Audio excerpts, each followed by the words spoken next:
Yes ma'am. तो देखो last class में हम लोगों ने ब्रांच का इलास्ट्रेशन 1 से 6 तक पूरा कंप्लीट कर लिया है। ये हम लोग का आज ये 4th क्लास है शायद, ठीक है। ये इलास्ट्रेशन 7 मैंने होमवर्क दिया था, पहले ये करते फिर देखते हैं आज हम लोग नया ब्रांच का क्या टॉपिक पढ़ने वाले हैं। तो इलास्ट्रेशन 7 में ये देखो ये वाला है, Arnold of Delhi traders in ghee and oil, it has a branch at Lucknow. तो ये लोग घी ऑयल का काम करते हैं और इनका जो ब्रांच है वो लखनऊ में है। He dispatches 25 tin of oil, dispatch किया है ऑयल का 25 tin 1000 at the rate of 1000 per tin and 15 tin of ghee at the rate of 1500 per tin on of first of every month. अच्छा, तो लखनऊ ब्रांच में इन्होंने तेल और घी जो है इतना इतना टीन भेजा है, 25 tin oil and 15 tin ghee at the rate of 1000 और 1500 करके। The branch incur some expenditure which is made out of its collection. तो ब्रांच खुद अपना कुछ खर्चा पे कर देता है, जो उसके पास पैसा आता है बेच के उससे कुछ खर्चा खुद भी पे करता है। This is in addition to expenditure directly paid by head office. मतलब इस इनका जो ऑर्गेनाइजेशन है यहाँ पर ब्रांच में जो भी एक्सपेंसेस होता है ब्रांच और हेड ऑफिस दोनों ही पे करता है। कुछ ब्रांच पे करता है, कुछ हेड ऑफिस भी पे करता है। फिर following are the other details. तो लखनऊ में ब्रांच है, दिल्ली हेड ऑफिस है। परचेज, तो दिल्ली हेड ऑफिस ने इतना घी परचेज किया, इतना ऑयल परचेज किया, लखनऊ में नहीं दिख रहा है, मतलब ये लोग डायरेक्टली ऑयल या घी परचेज नहीं करते हैं। मतलब जो भेजता है हेड ऑफिस ही भेजता है। डायरेक्ट एक्सपेंसेस दिया हुआ है, expenses paid by head office दिया हुआ है। लखनऊ ब्रांच का एक्सपेंसेस जो हेड ऑफिस ने पे किया है वो है इतना। फिर बोल रहा है एक्सपेंसेस पेड बाय, अच्छा ये सेल्स जो है घी और ऑयल, तो ये हेड ऑफिस में भी सेल हुआ है और ऑब्वियसली ब्रांच में तो सेल करने के लिए ब्रांच ओपन हुआ है, तो दोनों का सेल हम लोग को दिया हुआ है, हेड ऑफिस का सेल भी ब्रांच का सेल भी। Collection during the year including cash cell, बोल रहा है कि लखनऊ ब्रांच में जो पैसा कलेक्ट होके आया है कैश सेल और क्रेडिट सेल मिला के इतना है। ये इसमें कैश सेल भी है और क्रेडिट सेल भी है। रेमिटेंस बाय क्रेडिट सेल तो नहीं आएगा, क्रेडिट सेल का जितना कलेक्ट हो चुका है, कलेक्शन फ्रॉम डेटर, ठीक है। Remittance by branch to head office, अब हेड ऑफिस को ब्रांच ने कितना रेमिट किया है इतना, तो इतना पैसा कलेक्ट हुआ है बट इतना ही रेमिट किया, तो बाकी कहाँ गया होगा, क्योंकि बोला है ना कि वो खुद अपना खर्चा कुछ पे भी करता है, तो इसका मतलब बाकी अमाउंट जो उसने रिम्बर्स नहीं किया उतना अमाउंट उसने जो है खर्चा किया होगा, ठीक है। मतलब अपना खर्चा पे करने पे काम में लगाया होगा। एक बार कैलकुलेटर,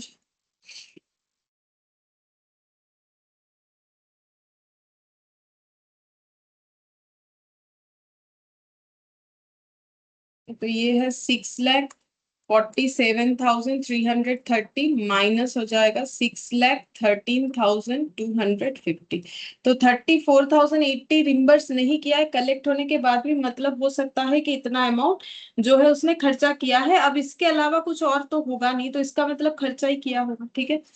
फिर बोल रहा है बैलेंस एज ऑन, जो दिया हुआ है ओपनिंग स्टॉक हेड ऑफिस का घी ऑयल का और जो है, अच्छा ये पूरा हेड ऑफिस का ही दिया हुआ है, दिल्ली का ही डिटेल्स है। तो opening stock of stock, closing stock, opening stock, closing stock, debtors, cash on hand, ये opening closing, furniture opening closing, plant and machinery opening closing, ये दिया हुआ है, ठीक है। तो ये दिल्ली हेड ऑफिस का कुछ एसेट्स का details, fixed asset, current asset और स्टॉक का डिटेल्स है। और लखनऊ का भी वही स्टॉक का डिटेल्स है, ओपनिंग क्लोजिंग, डेटर ओपनिंग दिया हुआ है, क्लोजिंग क्वेश्चन मार्क है।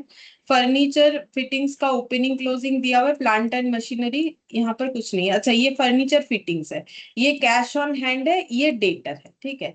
प्लांट एंड मशीनरी यहाँ कुछ नहीं दिख रहा है, इसका मतलब जो ब्रांच है लखनऊ, वहां पर लखनऊ ब्रांच में किसी तरीके का प्लांट एंड मशीनरी नहीं होता है। Addition to plant and machinery on 1120x1 6,02,750, तो किसने खरीदा होगा, हेड ऑफिस ने, क्योंकि दिख रहा है कि ब्रांच में किसी तरीके का प्लांट मशीनरी अवेलेबल नहीं है। फिर बोला है rate of depreciation, furniture fittings पे 10%, प्लांट मशीनरी पे 15%, already adjusted in the above figures, बोल रहा है कि ऑलरेडी एडजस्ट किया हुआ, चेक कर। 21,250, 21,2,500, इस पे अगर हम लोग 10% लगाते हैं तो ये हो जाता है 2150 माइनस 21,500 करने पे आ जाएगा 19,350। तो सच में एडजस्ट तो किया हुआ है फर्नीचर फिटिंग्स का। और प्लांट एंड मशीनरी का 15%, तो प्लांट एंड मशीनरी 3,07,250 इंटू 15%, तो ये हो गया माइनस 3,07,250। अच्छा, तो ये यहाँ पर मैच इसीलिए नहीं हुआ because plant and machinery purchase भी हुआ है, तो इसका जब हम लोग अकाउंट बनाएंगे तब हम लोग देख सकते हैं। फर्नीचर फिटिंग्स का यहाँ देखो 6,250 है, इस पे 10% अप्लाई करते हैं, -6,250, तो ये आ जाएगा 5,625। ठीक है, ये हम लोग का हो गया फर्नीचर फिटिंग्स। अच्छा, plant and machinery match purchase हुआ है, तो सब मिलाने के बाद डेप्रिसिएशन लगने के बाद बचा हुआ प्लांट मशीनरी देखना पड़ेगा। तो ऑलरेडी एडजस्टेड बोला है, तो ऑलरेडी एडजस्टेड किया हुआ भी है। The branch manager is entitle to 10% commission after charging such commission, बोल रहा है ब्रांच मैनेजर को कमीशन दिया जाएगा 10% after charging such commission, where as the general manager is entitle to 10% commission on overall company profit after charging such commission. तो दोनों calculation after charging such commission है, तो कमीशन देने के बाद जो बचेगा उस पे 10%, ऐसा कैलकुलेशन हमें करना पड़ेगा। तो ब्रांच मैनेजर का भी 10% और इसका भी 10%। ठीक है, general manager is also entitle to a salary of 2,000 per month. General manager को जो है सैलरी मिलेगा 2,000 पर मंथ करके। General expenses incurred by head office 24,000। Head office का जनरल मैनेजर का जो सॉरी जनरल एक्सपेंसेस जो है हेड ऑफिस का वो 24,000 है। अच्छा, प्रिपेयर ब्रांच अकाउंट, जैसे ही बोल दिया ब्रांच अकाउंट, तो कौन सा मेथड हम लोग को बोल रहा है, डेटर मेथड। ठीक है, डेटर मेथड से बनाना है। इन the books of head office also prepare the Arnold trading and profit and loss account excluding branch transaction. हम लोग को एक फाइनल अकाउंट बना के देना है, ट्रेडिंग पीएल उसमें, और वो पूरे ऑर्गेनाइजेशन का होना चाहिए। ठीक है, तो हम लोग सबसे पहले बनाएंगे एक ब्रांच अकाउंट। तो Lucknow branch in the books of Delhi head office,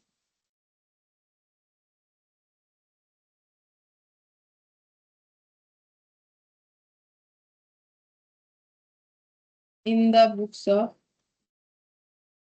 head office Delhi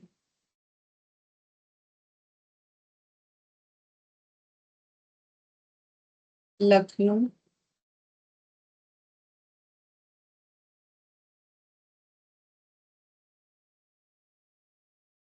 branch का नाम है अरुण।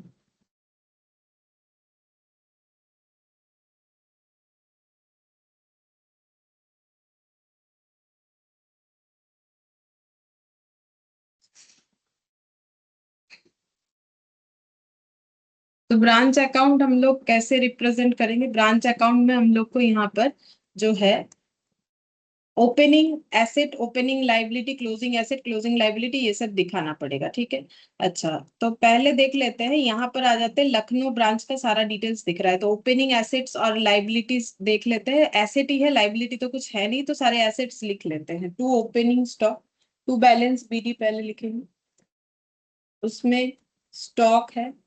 स्टॉक दो चीज का है इनका, घी और ऑयल। तो घी कितना है, घी है इनका 17,000 और ऑयल है 27,000। 17,000 और 27,000। अच्छा, इसके अलावा यहाँ डेटर है तो 75,750।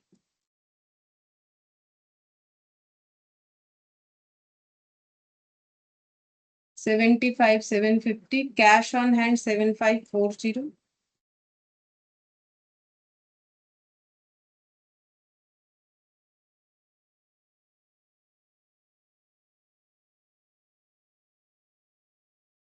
Furniture and fittings 6,250। अच्छा, इसके अलावा जाएगा to goods sent from head office, जो कि एकदम स्टार्टिंग लाइन में ही दिया हुआ था कि दिल्ली से कितना ऑयल और घी कितना टीन लिखा हुआ था, 25 टीन था, दोनों ही रेट अलग अलग था, वो हम लोग को लिखना पड़ेगा। ये देखो, 25 tin oil eight the rate of 1000 per tin करके, 25 एट द रेट ऑफ 1000, तो ये हो जाएगा। अच्छा, ये यहाँ पर मंथ गया है, ठीक है। एक चीज देखो, यहाँ फर्स्ट ऑफ एवरी मंथ मतलब हर मंथ इतना जाता है। और ये सब जो हम लोग को डेटा दिया हुआ है ओपनिंग क्लोजिंग मतलब पूरे साल का दिया हुआ है, तो इनटू यहाँ पर हमें फिर 12 करना पड़ेगा। तो क्योंकि ये पूरा ईयरली डेटा लिख रहा है तो यहाँ भी ईयरली डेटा लिखना पड़ेगा, तो 25 इंटू 12 इंटू 1000, 3 लाख। और यहाँ पर हो जाएगा 15 into 1500, 15 eight the rate of 1500 into 12,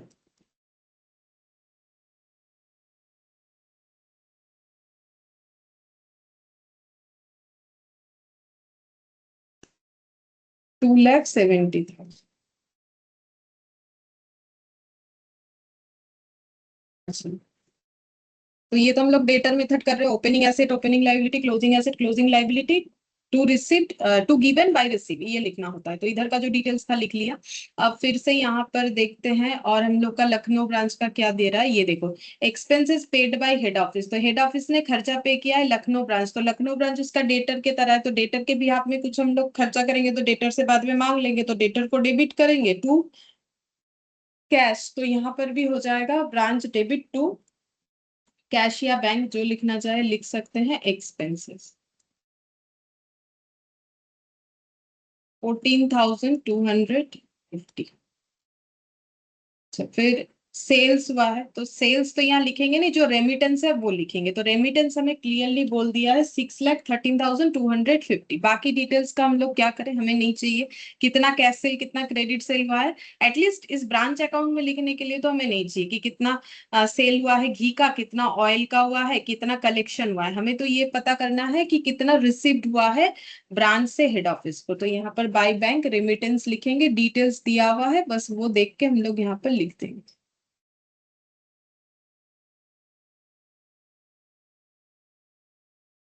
6,13,250।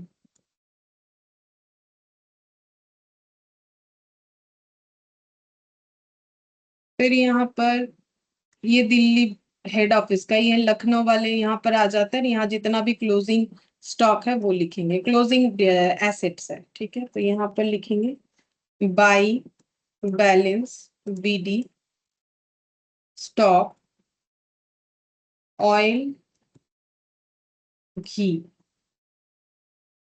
13,250 ghee, 44,750 oil.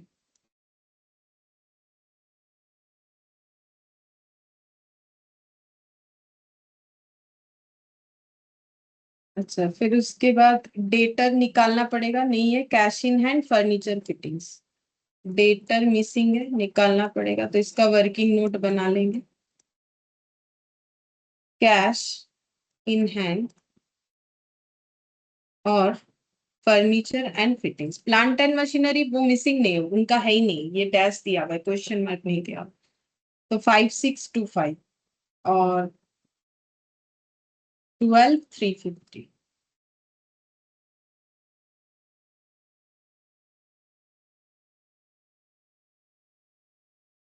अच्छा, और कोई खर्चा लिखना पड़ेगा, हाँ लिखना पड़ेगा। यहाँ पर अगर आ जाते हैं तो डेप्रिसिएशन तो ऑलरेडी एडजस्ट करके दे दिया है, बोल दिया है हमें, तो ओपनिंग और क्लोजिंग का डिफरेंस ही हमारा डेप्रिसिएशन है। एटलीस्ट ब्रांच अकाउंट बना रहे जहाँ फर्नीचर फिटिंग्स ही है, ठीक है, प्लांट मशीनरी है भी नहीं। ब्रांच मैनेजर को ये कमीशन दिया जाएगा, ये खर्चा लिखना पड़ेगा। और बाकी ये जनरल मैनेजर वाला तो मतलब पूरे कंपनी के तरफ से जा रहा है, तो वो ब्रांच में चार्ज नहीं होगा, वो हम लोग जो ट्रेडिंग पीएल बनाएंगे वहां पर ये खर्चा दिखाने वाले। और जनरल मैनेजर को सैलरी दिया जा रहा है तो ये भी वहां दिखाएंगे, जनरल एक्सपेंसेस भी वहां दिखाएंगे। जनरल एक्सपेंसेस जो है वो हेड ऑफिस अपना फुल जो एक ट्रेडिंग पीएल मतलब फाइनल अकाउंट्स बनाता है उसमें दिखाता है, ठीक है। तो ब्रांच में हम लोग ब्रांच स्पेसिफिक खर्चा दिखाते हैं, जनरल खर्चा ब्रांच में नहीं दिखाते। हाँ, जनरल खर्चा का कितना ब्रांच के लिए जा रहा है अगर वो बता देता कि 24,000 जनरल एक्सपेंसेस है जिसमें से इस ब्रांच में 4,000 है, तो हम लोग चार्ज कर सकते थे, बट हमें कुछ नहीं बताया है। तो फिर हम लोग इसको डायरेक्टली जो है जनरल खर्चा है तो इसको ओवरऑल पीएल में देना होता है। तो बस ब्रांच मैनेजर का जो कमीशन, क्योंकि ये स्पेसिफिकली इसी ब्रांच के लिए, तो वो लिखना पड़ेगा। तो यहाँ पर लिखेंगे, देखो पे हो जाता तो हम लोग टू बैंक लिख देते, एंटाइटल्ड बोला है मतलब अभी तक दिया नहीं है, देना पड़ेगा। तो अगर दे देते खर्चा, तो देखो अगर हेड ऑफिस देता तो हेड ऑफिस टू बैंक लिखता जैसे एक्सपेंसेस लिखा है, ठीक है। लेकिन दिया ही नहीं है, खर्चा अभी भी देना बाकी है, तो ब्रांच मैनेजर को क्रेडिट करना पड़ेगा, क्रेडिटर बनाएंगे तो ब्रांच मैनेजर कमीशन बोल के लिखना पड़ेगा। ब्रांच मैनेजर कमीशन, ये वर्किंग नोट नंबर 2 हो जाएगा, कितना होगा लिखना पड़ेगा, फिर हम लोग का प्रॉफिट लॉस जो भी आएगा वो हमें दिखाना पड़ेगा, ठीक है। अच्छा, दो मिसिंग फिगर आ गया, एक डेटर का, एक ब्रांच मैनेजर के कमीशन का। और उसके बाद हम लोग को बनाना पड़ेगा ट्रेडिंग पीएल, वो भी बना लेते, उसके बाद ही वर्किंग नोट बनाएंगे। Trading and profit and loss account for the year ended 31st of December 20x1 for the year ended 31st December 20x।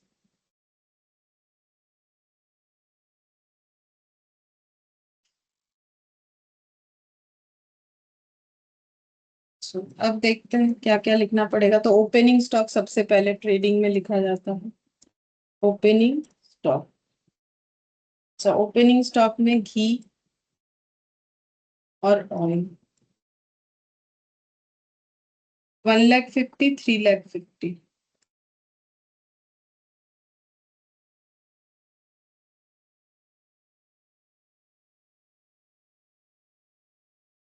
फिर क्लोजिंग स्टॉक, ये भी लिख लेते हैं, बाई क्लोजिंग स्टॉक ऑयल घी 3,12,500 4,17,250।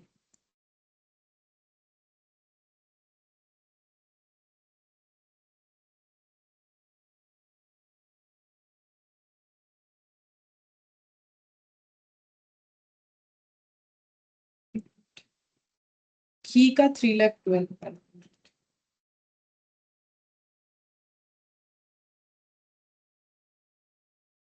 और ऑयल 4,17,250। घी का 1,50,000 और ऑयल का 3,50,000, ठीक है ये बात। अच्छा, ये मैंने पहले ऑयल लिख दिया इसलिए उल्टा हो जाएगा, ठीक है। अब देखते हैं और क्या है। डेटर, डेटर तो बैलेंस शीट में जाने वाला डेटा होता है। कैश ऑन हैंड ये भी नहीं आएगा, फर्नीचर फिटिंग्स नहीं आएगा, लैंड एंड मशीनरी, ये दोनों का डेप्रिसिएशन आएगा हम लोग का पीएल में। अच्छा, और क्या आएगा। अच्छा, अब देखो यहाँ पर ये इसमें आते हैं, देखो ये अदर डिटेल्स, परचेज, तो दिल्ली हेड ऑफिस में कितना घी और ऑयल परचेज हुआ है, तो टू परचेज बोल के लिखना, टू। ম্যাম এই যে ট্রেডিং আর পিএল অ্যাকাউন্টটা এটা তো শুধু মানে মেন ব্রাঞ্চ যেটা মানে হেড অফিসের হচ্ছে, লখনৌ ব্রাঞ্চের সাথে তো এর কোনো কানেকশন নেই। না, কানেকশন নেই বলতে কানেকশন অবশ্যই আছে, যখন এখান থেকে ব্রাঞ্চে কিছু স্টক পাঠাবে সেগুলো লেস করতে হবে, সব করতে হবে, কিন্তু ব্রাঞ্চের কোনো খরচা এখানে আমরা, মানে ব্রাঞ্চের কোনো স্টক ওপেনিং ক্লোজিং এসব আমরা দেখাবো না। এখানে হেড অফিসের যা যা হয়েছে সেগুলো দেখাতে হবে, কিন্তু হেড অফিস থেকে যে স্টকটা ব্রাঞ্চে যাচ্ছে সেটা তো দেখাতে হবে না, নাহলে স্টক যে কম হয়েছে দিল্লি হেড অফিস সেটা কি করে বোঝা যায়। কিন্তু হ্যাঁ এইসব আর ম্যাম, ট্রানজাকশন আসবে না। হ্যাঁ বল। হ্যাঁ আর যেটা মানে ব্রাঞ্চ থেকে যেটা হেড অফিসে আসবে ওটাও দেখাতে হবে এখানে। হ্যাঁ দেখাতে হবে, মানে এখানে এই এর কাছে যে স্টকটা পড়ে আছে হেড অফিসে মানে দিল্লিতে, সেটা যদি ইম্প্যাক্টফুল হয় দেখাতে হবে, হ্যাঁ ঠিক আছে। যা যা ইম্প্যাক্ট হবে দেখাতে হবে, তো মেনলি স্টকটাই ইম্প্যাক্ট হবে, আর তো কিছু দেখাবার মতো থাকবে না। अच्छा घी, अच्छा इसमें घी में से अब ट्रांसफर, यही हम बोल रहे थे कि घी में से जो ट्रांसफर हो रहा है वो दिखाना पड़ेगा। तो अब इतना परचेज दिखा देंगे, रख देंगे तो गलत हो जाएगा, जैसे रिटर्न होता है तो दिखाना पड़ता है। तो यहाँ पर हम लोगों ने ये देखो भेजा है 2,70,000 का घी ब्रांच में भेजा है, तो वो यहाँ पर लिस्ट करना,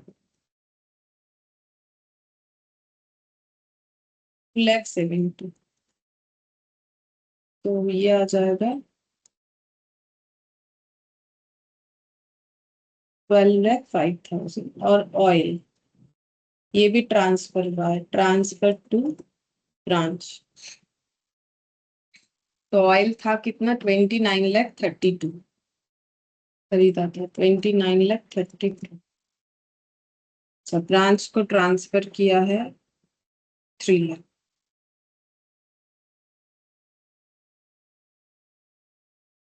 ₹26,32,000। अच्छा, और देखते हैं डायरेक्ट एक्सपेंसेस। तो डायरेक्ट एक्सपेंसेस बोला है तो ट्रेडिंग में ही जाए, और ये सब पर्टिकुलरली हेड ऑफिस का ही है, क्योंकि देख लो ऊपर दिल्ली लिखा हुआ है, वहां से हम लोग लिख रहे हैं 3,83,275।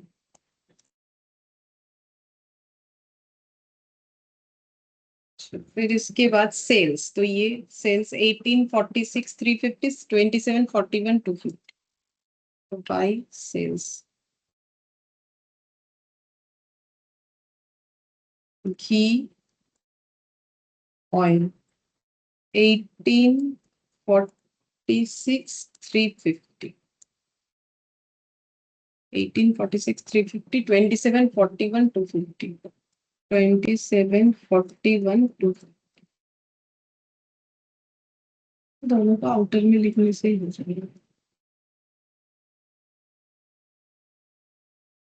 मैंने तो सिर्फ आउटर में ही लिखा था, इसमें लिख के करेंगे इसको।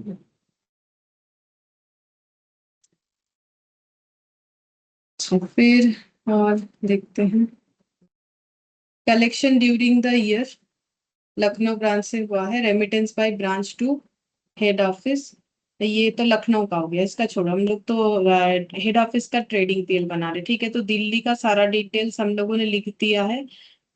बस और कुछ नहीं है। इधर देख लेते हैं ओपनिंग स्टॉक, डेटर, ये सब तो आएगा नहीं, डेप्रिसिएशन आएगा वो पीएल में आएगा। अब टोटल करके हम लोग को निकालना पड़ेगा प्रॉफिट या लॉस जो भी होगा, मतलब जीपी या GL.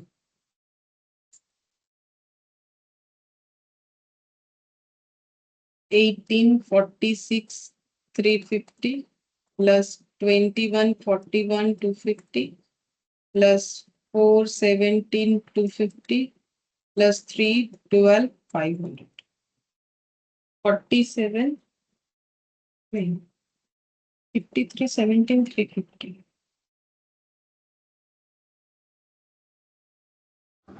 Metres 5317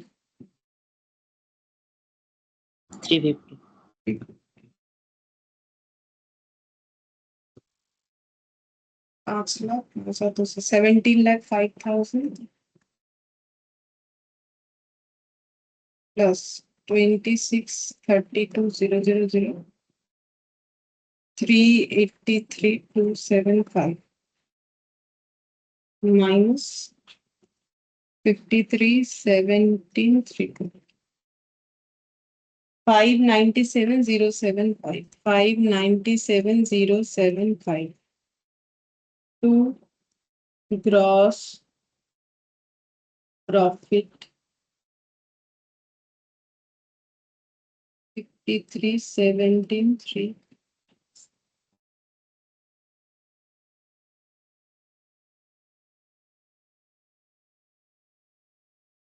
by GP brought down 5,97,075। खर्चे में सबसे पहले लिखेंगे depreciation on furniture and fittings और प्लांट एंड मशीनरी, यहीं पर कैलकुलेट कर देते हैं। ठीक है, तो फर्नीचर एंड फिटिंग्स तो 21,500, और इस पे 10%, 21,500 इस पे 10%, 21,500 इस पे 10% डिप्रिशिएशन 2150। और प्लांट मशीनरी जो है 3,07,250, और ये जो परचेज हुआ है तो 3,07,250 इंटू 15%, ये पूरे साल का जाएगा। और जो जैन में खरीदा है, जैन फेब मार्च, जैन से दिसंबर, ये भी 12 मंथ्स का ही जाएगा। ठीक है, तो दोनों ही 12 मंथ्स का होगा। वैल्यू है 6,02,750, 6,02,750 into 15%, 3,07,250 into 15%, 46,087.5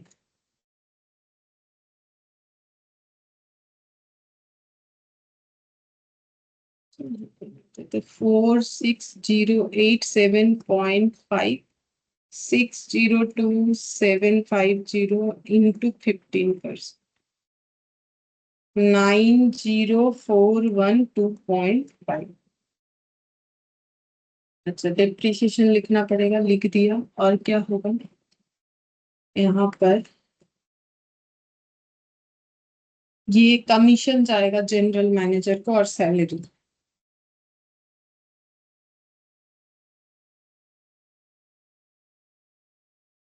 to 2000 per month था, 12 into 2000, 24,000।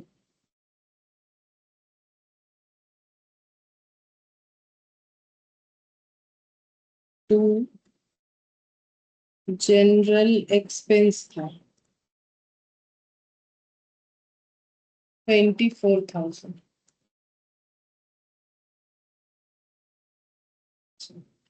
To general manager commission, to general manager commission.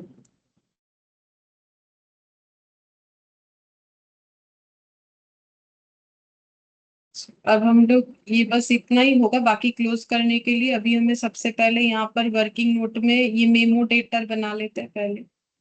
यहाँ पर वर्किंग नोट 1, मेमो डेटर।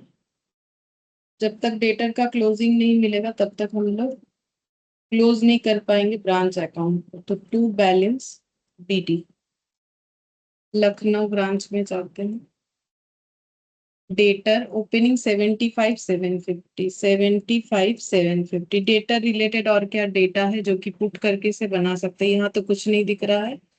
यहाँ ये तो दिल्ली का है, चलो यहाँ देखते हैं। Lucknow expenses paid sales, ghee oil collection during the year including castle remittance. अच्छा, तो हम लोग को डेटर से जो पैसा मिला है वो दिखाना चाहिए, और क्रेडिट सेल कितना है वो दिखाना पड़ेगा। ठीक है, तो क्रेडिट सेल निकालना पड़ेगा।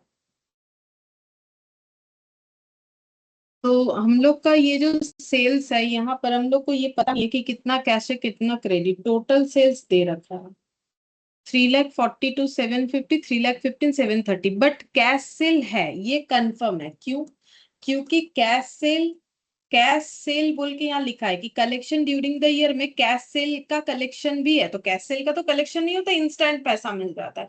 तो बोल रहा है कि जो पैसा कलेक्ट हुआ है वो कुछ इतना है, और इसमें कैश सेल भी इंक्लूडेड है। इसका मतलब लखनऊ ब्रांच कैश सेल करता है। तो ये जो टोटल सेल दिख रहा है इसमें कैश भी होगा क्रेडिट भी होगा, बट हम लोग को नहीं पता कि कितना कैश है कितना क्रेडिट। तो हम लोग क्या करें, तो देखो हम एक प्रोसेस बताते हैं, जैसे करने पे हमारा आंसर आ जाएगा। तो अभी देखो, ये मत सोचो कि यहाँ पर हम लोग क्यों कैश लिख रहे हैं, वो बाद में समझ में आ जाएगा। तो यहाँ नॉर्मली तो हम लोग क्रेडिट सेल ही लिखते हैं, वही लिखना चाहिए। डेटर टू क्रेडिट सेल ही होता है, डेटर टू सेल में कभी कैश सेल नहीं आता है। लेकिन अभी हम इसमें कैश और क्रेडिट दोनों मिक्सड अप करके लिखेंगे, क्योंकि इसके अलावा हमारे पास कोई मतलब दूसरा ऑप्शन नहीं है इसको कैलकुलेट करने का। तो देखो कैसे करके होगा, एलिमिनेशन हो जाएगा कैश का इम्पैक्ट। तो टोटल सेल 3,42,750 प्लस 3,15,730, 3,42,750 प्लस 3,15,730। ठीक है, 3,15,730। तो ये दोनों मिला के कैश और क्रेडिट सेल होगा, बट लिखना सिर्फ क्रेडिट सेल ही चाहिए। लेकिन हम लोग अलग नहीं कर पा रहे, हम लोग को पता ही नहीं है कि कितना कैश है कितना क्रेडिट, ना तो कोई हिंट्स दिया हुआ है जिससे हम लोग ये समझ जाए। ये 3 है, 30। ठीक है, तो ये हो गया 6,58,480, 6,58,480। ठीक है, तो डेटर का बैलेंस हम लोग को पता है 75,750, और कैश और क्रेडिट सेल मिला के कितना हुआ है वो दोनों ही मैंने यहाँ पर लिख दिया। ठीक है, अब यहाँ पर लिखेंगे बाई कैश जो कलेक्शन हुआ है। ठीक है, तो डेटर का कलेक्शन हम लोग क्या लिखते हैं, कैश टू डेटर। तो वहां सिर्फ कलेक्शन डेटर से जो हुआ है वो लिखते हैं, लेकिन यहाँ पर हम लोग कैश और क्रेडिट सेल मिला के जो कलेक्शन है जो हम लोग को दिया हुआ है 6,47,330, ये लिख देंगे 6,47,330। तो ये जो कलेक्शन है ये कैश सेल भी है इसमें इंक्लूडेड, प्लस इसमें क्रेडिट मतलब कलेक्शन फ्रॉम डेटर भी है, कलेक्शन फ्रॉम डेटर भी है, ठीक है, ये दोनों लिख दिया। अच्छा, अब ये जब टोटल करके हम लोग बैलेंस निकालेंगे तो हमें बैलेंस एक मिल जाएगा, ठीक है, जो कि हम बोल रहे हैं क्लोजिंग डेटर ही है, इसमें कैश का कोई इम्पैक्ट नहीं आया। क्यों नहीं आया वो भी हम समझा देते हैं। 75,750 ये लिख लिया पहले, 7,34,230, 7,34,230, 7,34,230 minus 647,330, 86,900, ये मेरा क्लोजिंग डेटर आया है और ये सही आया है, इसमें कुछ गलत नहीं है। क्यों नहीं है?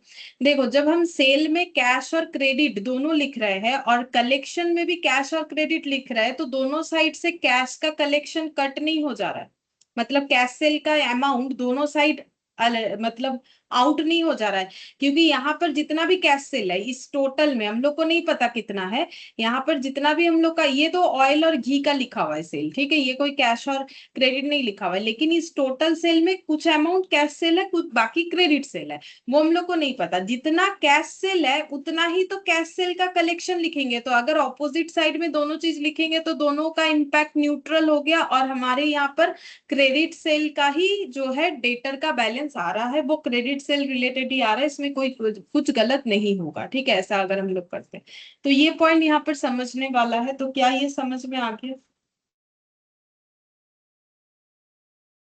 हाँ मैम। ठीक है, तो फिर अब हम लोग क्या करेंगे, यहाँ पर जो क्लोजिंग डेटर है उसको लिख देते 86,900, 86,900 हो गया, ठीक है। अब जैसे ही ये वाला हम लोगों ने लिख लिया, अब हम लोग इसको क्लोज करके निकाल सकते हैं, प्रॉफिट और ब्रांच मैनेजर का कमीशन भी निकाल लेंगे, ठीक है।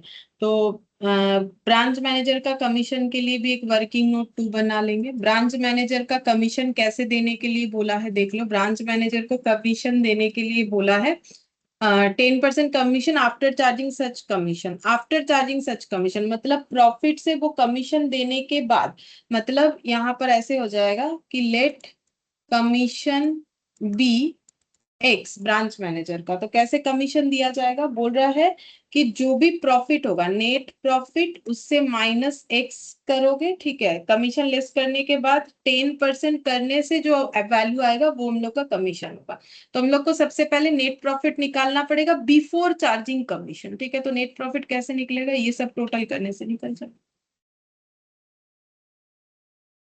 6,13,250 प्लस 44,750, 13,250, 86,900, 12,350, 5,625, 7,76,120 माइनस 17,000, 20, 30 और 14, 40, 44, 44,000 minus 75,750 minus 7,540 minus 6,250 minus 5,70,000, 14 to 40,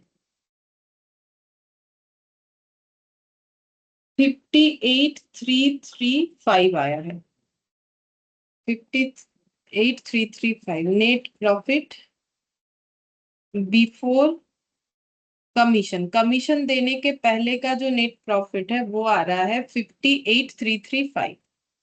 अब इससे हमें देना है कमीशन, जो कि हम लोगों ने ₹X मान रखा है, और उसका 10% करने से जितना होगा वो हमारा कमीशन होगा। तो अब इस पे 10%, 5833.5 माइनस 0.1x, ये इधर चला गया तो 5833.5 इक्वल टू 1.1x, तो x इक्वल टू हो जाएगा 5833.5 डिवाइडेड बाय 1.1,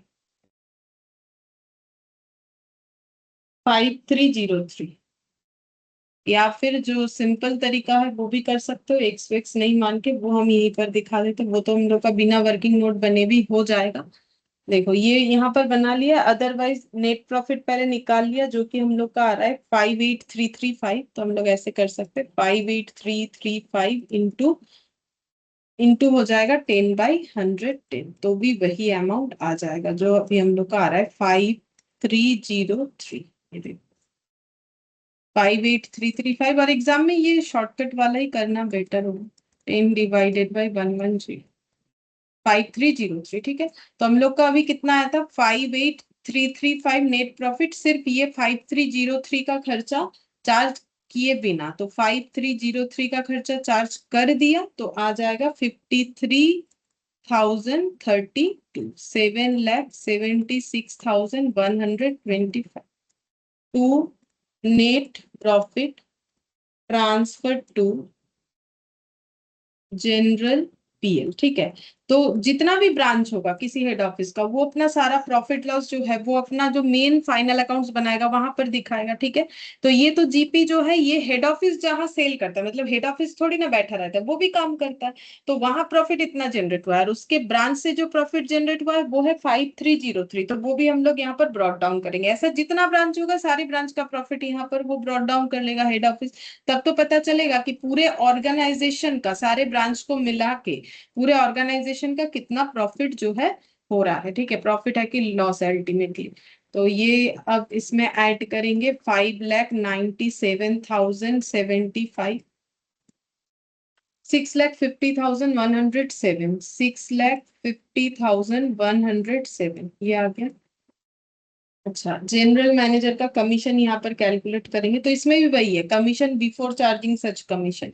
तो पहले प्रॉफिट निकालते हैं, -2150 माइनस 46,087.5 माइनस 90,412.5 माइनस 48,000, 4,63,457, यहीं पर कर देते। इसका और हम वर्किंग नोट नहीं बना रहे क्योंकि एग्जाम में हम लोग को फास्ट ही करना होता है, तो हम लोग ये वाला मेथड आराम से फॉलो कर सकते हैं। कैसे समझेंगे, जब बोलेगा आफ्टर चार्जिंग सच कमीशन, मतलब जो खर्चा देने को बोल रहा है वो खर्चा देने के बाद जितना बचेगा उस पे 10%, तो फिर 10/110 होता है। और इसका लॉजिक ये हो जाएगा, 10 है तो 10/110, कुछ और होगा 12 होगा तो 12/112, मतलब 110 में 10 रुपया कमीशन, तो फिर इतने में कितना कमीशन, ये होता 10/1 42,132, ठीक है। अब हम लोग का ये खर्चा चार्ज किए बिना प्रॉफिट आया था 46,463,457 माइनस 42,132, तो नेट प्रॉफिट हो जाएगा 421,325 to net profit balancing figure 650,107। ये हम लोग का बन गया, कंप्लीट हो गया, ठीक है। इलास्ट्रेशन 7 जो है ये कंप्लीट हो गया। तो यहाँ 7 तक कर लिया हम लोगों ने। इसके बाद लास्ट क्लास में एक क्वेश्चन नंबर 5 वो भी हम लोगों ने किया था, नीचे जो प्रैक्टिकल क्वेश्चन है।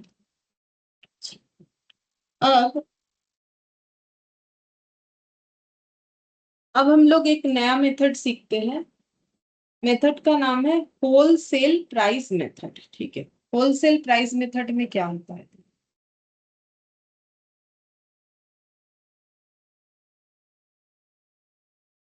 Wholesale price method. तो होलसेल प्राइस मेथड में क्या होता है कि हेड ऑफिस नॉर्मली क्या करता है, ट्रांसफर करता है स्टॉक को ब्रांच को, ठीक है, अगर उसका ब्रांच डिपेंडेंट ब्रांच है। तो अगर होलसेल प्राइस मेथड का मतलब ये हो गया कि हेड ऑफिस को अगर कोई स्टॉक 100 रुपए का पड़ता है, मतलब कॉस्ट, ठीक है। अब हेड ऑफिस क्या कर सकता है, उस स्टॉक को दो प्राइस में बेच सकता है, क्योंकि हेड ऑफिस भी तो प्रोडक्ट बेचता है, वो तो बैठा नहीं रहता है, ठीक है, पहले उसका बताते थे। तो हेड ऑफिस होलसेल प्राइस में भी अपना स्टॉक को बेच सकता है, रिटेल में भी बेच सकता है, ठीक है। और रिटेल और होलसेल में फर्क क्या होता है, देखो होलसेल रेट में अगर हम लोग को कुछ खरीदना है तो ह्यूज अमाउंट में खरीदना होता है, ठीक है। नॉर्मली जो कंज्यूमर्स होते हैं, ठीक है, मतलब जैसे देखो जैसे तुम लोग को कॉपी चाहिए लिखने का, अब तुम लोग कितना खरीद लोगे, एक साथ 10 खरीद लोगे ज्यादा से ज्यादा, लेकिन उसमें तुम लोग को होलसेल रेट नहीं मिलेगा। तो जैसे मान लो कि सियालदा में बहुत ज्यादा जो है कॉपी का जो मतलब दुकान है, ठीक है, तो वहाँ किलो किलो में जो है कॉपी मिलता है, ठीक है। तो किलो रेट जो है हम लोग के लिए जो रहेगा ना, अब मान लो कोई दुकानदार उनसे खरीद के फिर बेच रहा है, ठीक है, तो उनको वो होलसेल रेट में दे देते हैं। तो होलसेल रेट का मतलब होता है सस्ता लगा देते हैं, लेकिन उसमें बहुत ज्यादा परचेस करना पड़ता है, और उतना ना हम लोग चेक कर करके लेने का हमें स्कोप भी नहीं रहता, ये नहीं वो नहीं ऐसा नहीं होता है, ठीक है। और रिटेल में क्या होता है, हम लोग एकदम देख के आराम से थोड़ा महंगा खरीदना पड़ता है। रिटेल अब हमें कम चाहिए तो रिटेल में ही ना खरीदेंगे, अब हम लोग बोरा बोरा कॉफी लेके करें क्या, ठीक है। तो मान लो ये 100 रुपए का चीज होलसेल में कंसेप्ट होगा, भाई इतना मिनिमम लेना है तो आपको 120 लगा देंगे, और अगर रिटेल में बेचता है तो 150 रुपए करके बेचता है।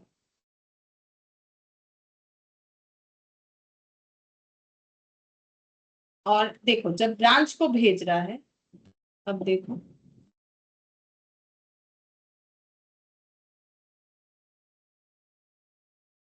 ब्रांच को जब भेज रहा है तो वो मान लो 20 रुपए प्रॉफिट लगा के भेज रहा है, मतलब ब्रांच को भी वो लगभग होलसेल प्राइस में भेज रहा है, ठीक है। और ब्रांच क्या कर रहा है, ब्रांच को इंस्ट्रक्शन दिया है कि ब्रांच तुम अपने कस्टमर को कितने में बेचोगे, तुम अपने कस्टमर को बेचना 150 रुपए में, ठीक है। तो ब्रांच को क्या लग रहा है कि प्रॉफिट कितना हो रहा है, ब्रांच के हिसाब से प्रॉफिट हो रहा है 30 रुपीज। क्यों, क्योंकि ब्रांच तो बोल रहा है कि मुझे 120 का सामान दिया हेड ऑफिस ने, क्योंकि हेड ऑफिस खुद बोल रहा है कि हम ये जो स्टॉक तुमको भेज रहे हैं ये 120 का है, तुम 30 रुपए प्रॉफिट लगा के बेच देना, ठीक है। तो ये हो गया 30 रुपीज ब्रांच के हिसाब से प्रॉफिट। लेकिन हेड ऑफिस को पता है कि एक्चुअली उसका तो ये 100 रुपए का चीज है, ठीक है, तो हेड ऑफिस को पता है कि ये प्रॉफिट एक्चुअली उसका कितने का है, 50 रुपीज का है, ठीक है। तो मतलब बोल सकते हो ये इनवॉइस प्राइस जैसा ही हो गया, बट क्वेश्चन में लिखा हुआ रह सकता है कि होलसेल प्राइस, ठीक है, रिटेल प्राइस, तो इसीलिए मैंने बता दिया। कंसेप्ट वैसा कुछ भी बहुत ज्यादा चेंजेस नहीं है, इनवॉइस प्राइस जैसा ही है। अच्छा, अब हम लोग को इस मेथड में अगर ट्रेडिंग पीएल बनाने बोले हेड ऑफिस और ब्रांच का, तो कैसे बनेगा वो हम बताते हैं। एक फॉर्मेट बना देते हैं।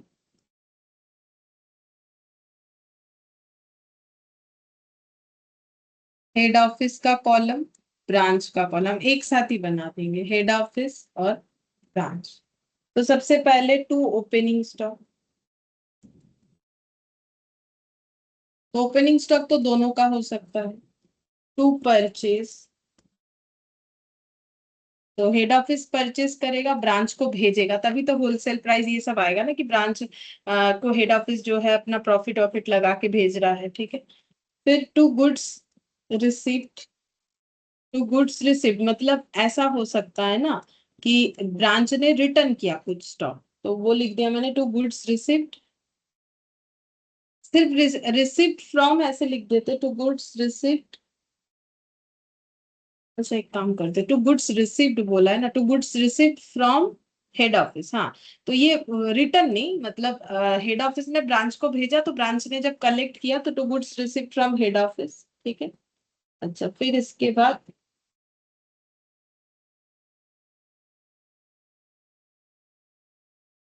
By goods sent to branch. तो देखो जैसे ब्रांच एंट्री करेगा कि मुझे गुड्स रिसीव्ड हुआ, वैसे हेड ऑफिस भी एंट्री करेगा कि मैंने गुड्स भेजा है ब्रांच को, तो उस केस में इधर आएगा। फिर बाई सेल्स, ठीक है, तो सेल्स, ये सेल्स का मतलब आउटसाइडर सेल्स, ये तो दोनों ही करेगा। जैसे देखो मैंने यहाँ पर क्या दिखा है कि हेड ऑफिस का जो कस्टमर होगा उसको हेड ऑफिस बेचेगा, ब्रांच का जो कस्टमर होता है उसको ब्रांच बेचता है, तो सेल्स तो दोनों का ही यहाँ पर होगा। लेकिन हेड ऑफिस ब्रांच को जो भेजेगा तो उसमें हेड ऑफिस बाई साइड में जो रिकॉर्ड करेगा सेम उसी अमाउंट से ब्रांच इधर रिकॉर्ड करेगा, ये दोनों वैल्यू हमेशा सेम होगा। क्योंकि लॉजिक है, देख लो, जितना हेड ऑफिस उसको भेजेगा, हम दोनों को सेम कलर से करते रहे, जितना हेड ऑफिस ब्रांच को भेजेगा ब्रांच उतना ही रिसीव करेगा। तो जैसे हेड ऑफिस बोला मैंने 120 का सामान भेजा, तो ब्रांच भी एंट्री करेगा कि मुझे 120 का सामान रिसीव हुआ, तो ये दोनों वैल्यू हमेशा सेम होगा। फिर बाय क्लोजिंग स्टॉक, जिसके यहाँ पर जितना क्लोजिंग स्टॉक रहे, तो जैसे ही हम लोग को ये सब डेटा मिल जाएगा तो हम लोग कैलकुलेट कर लेंगे ग्रॉस प्रॉफिट दोनों जगह।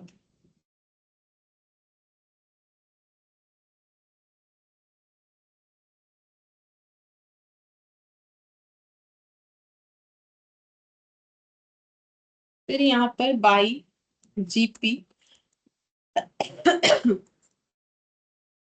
यहाँ पर लिखेंगे टू इनडायरेक्ट एक्सपेंस। अच्छा, इधर कुछ डायरेक्ट एक्सपेंस आया तो हम लोग लिख सकते हैं, ठीक है, वो मैंने और लिखा नहीं है, बट जैसे इधर देखो, इधर लिख दिया क्योंकि इधर तो ये लिखना ही पड़ेगा, और लिखे क्या। तो इनडायरेक्ट एक्सपेंसेस दोनों अगर पे कर रहे हैं, जैसे ब्रांच अपना कुछ खर्चा अगर खुद पे कर रहा है वो भी लिख सकता है। और टू स्टॉक रिजर्व, अब ये स्टॉक मेथड में हमेशा ही ऐसा होगा कि ब्रांच को जो स्टॉक भेजा जाएगा वो होलसेल प्राइस में भेजा जाएगा। तो फिर होलसेल प्राइस का मतलब क्या है, हेड ऑफिस को जितना पड़ता है वो स्टॉक, उसमें वो कुछ प्रॉफिट लगा के बेचता है।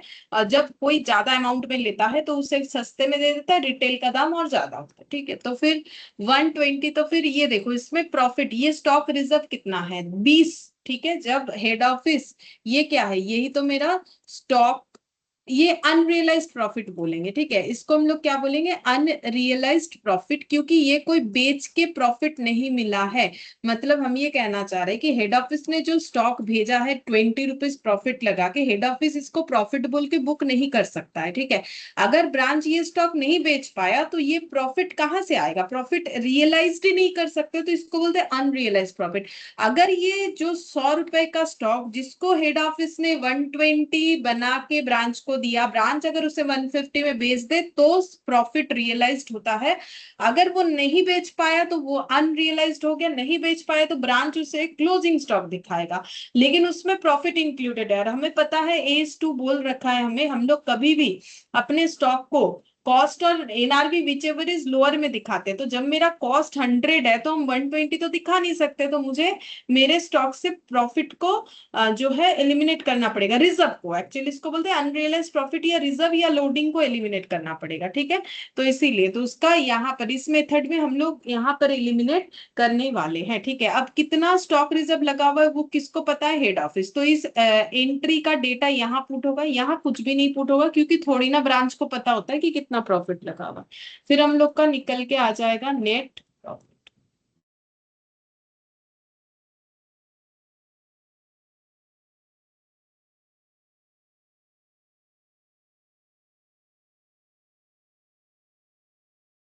बस इतना सा कंसेप्ट है जो कि हमें फॉलो करना है। अब हम लोग इस पे क्वेश्चन करते हैं, क्वेश्चन नंबर 8।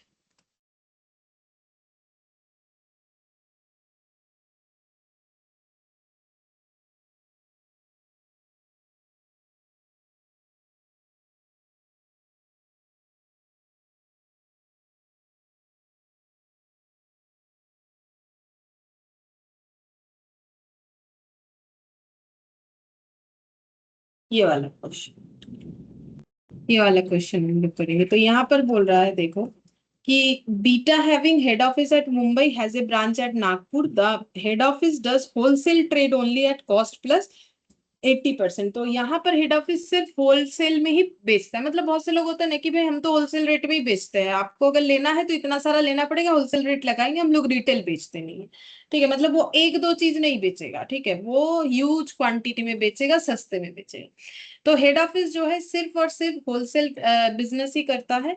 कॉस्ट प्लस 80% जो है होलसेल प्राइस है उसका। The goods are send to branch at the wholesale price, और अपने ब्रांच को भी होलसेल प्राइस में ही स्टॉक भेज देता है, जो कि है that is cost plus 80%। The branch at Nagpur is Holi engaged in retail trade, लेकिन नागपुर में जो ब्रांच है वो रिटेल में काम करता है। And the goods are sold at cost to head office plus 100%। और नागपुर ब्रांच फिर कस्टमर को कितने में बेचता है, बोल रहा है कि हेड ऑफिस का जो कॉस्ट है उस पे 100% लगाने से जितना होगा उतने में बेचता है। मतलब इसका अगर पूरा एक हम लोग डायग्राम बना ले तो कुछ ऐसा होगा। ये हेड ऑफिस है बॉम्बे में,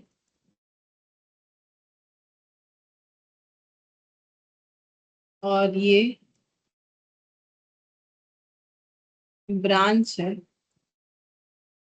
नागपुर, ठीक है।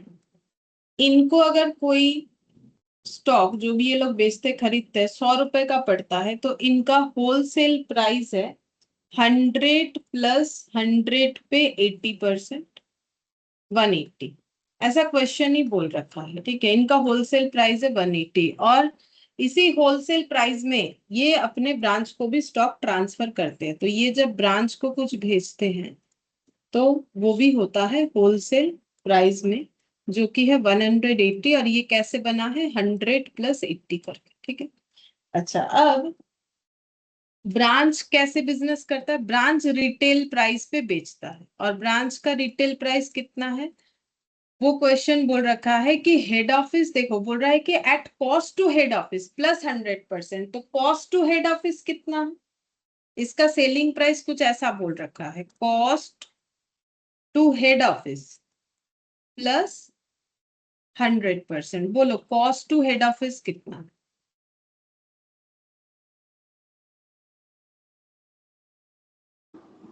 ম্যাম কস্ট তো কস্ট হেড অফিসের কস্ট তো 100, কিন্তু ঠিক বলেছো। 180 টাকা। হ্যাঁ, কিন্তু ওইটা বলেনি তো, তাহলে বলে দিত ওর যা কস্ট পড়ে তার উপরে 100%, তাহলে আমরা ওটা নিচ্ছি। यहाँ क्वेश्चन खुद बोल दिया है कि सेलिंग प्राइस कैसे डिसाइड करना। मतलब अब ये मत सोचो फिर तो ब्रांच को पता चल गया कि ये 100 रुपए का है। देखो ये क्वेश्चन दिया है ताकि हम लोग इसको सही कर पाए, लेकिन नॉर्मली कभी भी ब्रांच इसको मतलब देखो ब्रांच को ना इतना कुछ नहीं बताया जाता। ब्रांच को बोलेगा भाई तुम 200 रुपए में बेच देना, इसका 200 निकल के आएगा। मतलब प्रैक्टिकली अगर हम बोले तो हेड ऑफिस इतना ही बोलता है, तुमको 180 का पड़ा, तुम 200 रुपए का बेच देना। हम लोग को यहाँ पर क्वेश्चन सॉल्व करने के लिए दिया है कि सेलिंग प्राइस इतना होगा, निकालो, जो कि हेड ऑफिस का कॉस्ट जो है और उसके ऊपर 100%। इसका मतलब ये नहीं है कि नागपुर ब्रांच को कुछ पता चल जाएगा, प्रैक्टिकली ऐसा नहीं होता है। प्रैक्टिकली उसको जस्ट इंस्ट्रक्शन दिया जाता है कि इतने में बेच दो, ठीक है, इतने में बेच दो, इतने का सामान है, बस ये बोला जाता है। अब हम लोग को अगर क्वेश्चन बोल दिया है clearly cost to head office पे 100% लगाओ, तो हमें वही लगाना पड़ेगा। कॉस्ट टू ब्रांच नहीं बोला है, अगर कॉस्ट टू ब्रांच बोलता देन 180 प्लस 100% देना पड़ता, ठीक है। तो इस केस में ब्रांच के हिसाब से एक स्टॉक बेच के कितना प्रॉफिट है, ম্যাম ব্রাঞ্চের হিসাবে 20 টাকা। ब्रांच के हिसाब से प्रॉफिट हो रहा है 20 रुपीज, ठीक है। ये प्रॉफिट अकॉर्डिंग टू ब्रांच हो रहा है, ठीक है। और अगर हम लोग का हेड ऑफिस के हिसाब से प्रॉफिट पूछे हम लोग यहाँ पर, ম্যাম তাহলে 100 টাকা। हाँ 100 का चीज 200 में, हाँ तो यहाँ पर लिख देते हैं, कहाँ लिखे, यहाँ लिखे प्रॉफिट हेड ऑफिस के कम करते हैं। ये ब्रांच वाला लैंग्वेज ऊपर कर देते, ब्रांच के हिसाब से प्रॉफिट और हेड ऑफिस के हिसाब से प्रॉफिट 200 माइनस 100 यानी कि 100, ठीक है। अच्छा, अब हम लोग को प्रिपेयर क्या करने बोला, ये तो पहले जो दिया हुआ था वो हम लोगों ने रेडी किया। अब हम लोग को दिया हुआ है ओपनिंग स्टॉक परचेज, दोनों हेड ऑफिस का दिया हुआ है। मतलब ब्रांच खुद कुछ परचेज नहीं करता, उसका ओपनिंग स्टॉक भी नहीं है। Good send to branch cost to head office plus 80%, वो तो हमें पता है, कॉस्ट टू हेड ऑफिस 100 और उस पे 80% होलसेल प्राइस पे जो भेजा जाता है। जो कि है 9,54,000। सेल्स दोनों का दिया हुआ है, office expense, selling expenses, staff salary. तो ऑफिस, सेलिंग और स्टाफ सैलरी ये तीनों हम लोग का पीएल का आइटम है। बाकी opening stock, purchase, goods sent to branch और सेल्स, ये सब हम लोग का ट्रेडिंग का आइटम है। You are required to prepare, ये देखो बोल दिया, trading and profit and loss account of the head office and branch for the year ended 31 March 2001। तो दोनों को हम लोग कंबाइन करके कर लेंगे जैसे मैंने अभी दिखाया।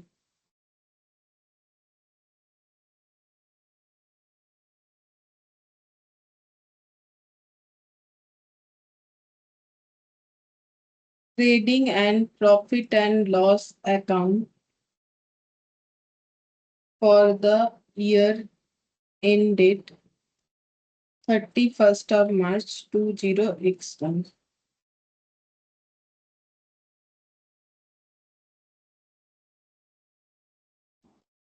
ম্যাম बोल। ম্যাম বলছি এখানে মানে হেড অফিস যখন ব্রাঞ্চকে গুডস মানে পাঠাচ্ছে সেলের জন্য, তো এখানে 180 টাকায় মানে নাগপুর ব্রাঞ্চকে হেড অফিস গুডস সেন্ড করছে 180 টাকায়, কিন্তু তারপর হেড অফিস বলছে যে 100 টাকার উপরে 100% দিয়ে টোটাল মানে ওটা বিক্রি করতে। তাহলে তো এখানে নাগপুর ব্রাঞ্চ তো বুঝতে পারবে যে মানে হেড অফিস কতটা প্রফিট আগে অ্যাড করেছে। না, বুঝতে পারবে না, এটা আমাদেরকে ক্যালকুলেট করার জন্য দিয়েছে যে সেলিং প্রাইস কি রাখা হয়েছে ব্রাঞ্চের জন্য, কিন্তু এটা নাগপুর ব্রাঞ্চকে বলা হবে না। নাগপুর ব্রাঞ্চকে বলা হবে তোমাকে যে জিনিসটা পাঠাচ্ছি তুমি 200 টাকায় বিক্রি করো। ওটা তো আমরা হেড অফিসের হয়েও কাজ করছি, ব্রাঞ্চের হয়েও, তাই আমরা জানবো। আমরা তো অ্যাকাউন্টেন্ট না। হ্যাঁ ম্যাম বুঝেছি। হুম। ওটা ওদেরকে থোড়ি না বলা হবে, এটা তো আমরা জানবো। আমাদেরকে অ্যাকাউন্টিং করতে হবে, তো আমাদেরকে তো জানতে হবে অ্যাকাউন্টিংটা করছে কে। হেড অফিস করছে না, কারণ ডিপেন্ডেন্ট ব্রাঞ্চ তো। আর ব্রাঞ্চ নিজে করলেও, ব্রাঞ্চ যদি টুকটাক নিজের অ্যাকাউন্টিং করে, ও তো সবকিছু করে না, তবেই তো dependent branch. In the books of head office দেখো, যা অঙ্ক করেছি সব in the books of head office, head office record করে সব কিছু। ডিপেন্ডেন্ট ব্রাঞ্চ করছি না।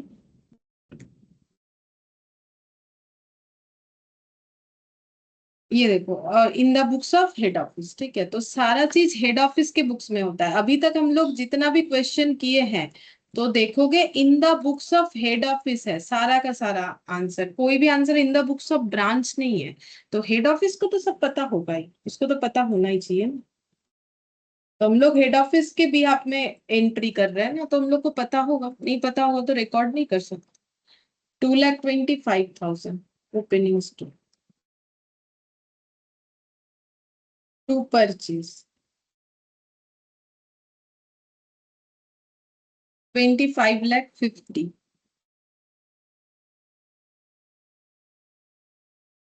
To goods from head office. देखो, गुड्स सेंड टू ब्रांच, तो हेड ऑफिस ने ब्रांच को स्टॉक भेजा है, तो परचेज की तरह कौन ट्रीट करेगा और सेल की तरह कौन ट्रीट करेगा। जब हेड ऑफिस से ट्रांसफर होके, हाँ बोलो। जब हेड ऑफिस से ट्रांसफर होकर स्टॉक ब्रांच तक जाएगा। ম্যাম পারচেজ হবে ওটা মানে ব্রাঞ্চের দিক থেকে, আর সেল তো हेड ऑफिस।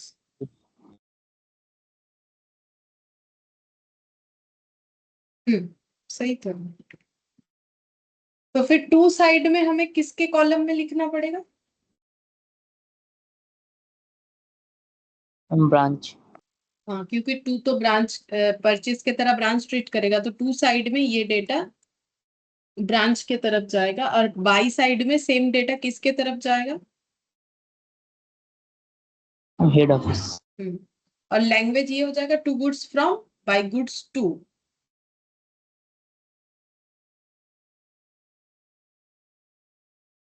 अच्छा, फिर सेल्स, जो कि आउटसाइडर सेल्स है। दोनों अपने अपने कस्टमर को जो बेचते हैं। 27,81,000 था एक, और 9,50,000।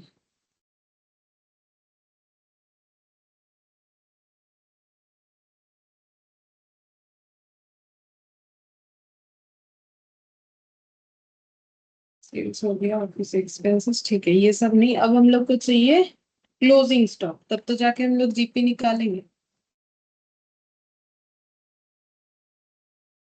क्लोजिंग स्टॉक, तो क्लोजिंग स्टॉक अगर देखो तो क्वेश्चन में नहीं दिया हुआ है, ठीक है।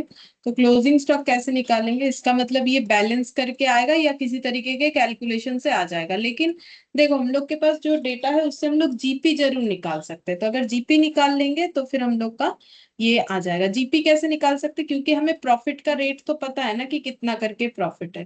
तो देखो इसके लिए क्या करें, एक वर्किंग नोट बनाएंगे तो हो जाएगा। तो चलो पहले ये पीएल का आइटम लिख लेते, फिर उसके बाद ही बना लेते हैं। टू ऑफिस एक्सपेंसेस दोनों का दिया हुआ था, to selling to staff expenses.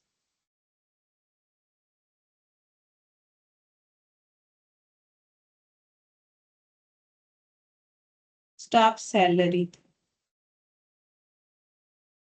98,500, 72,6300।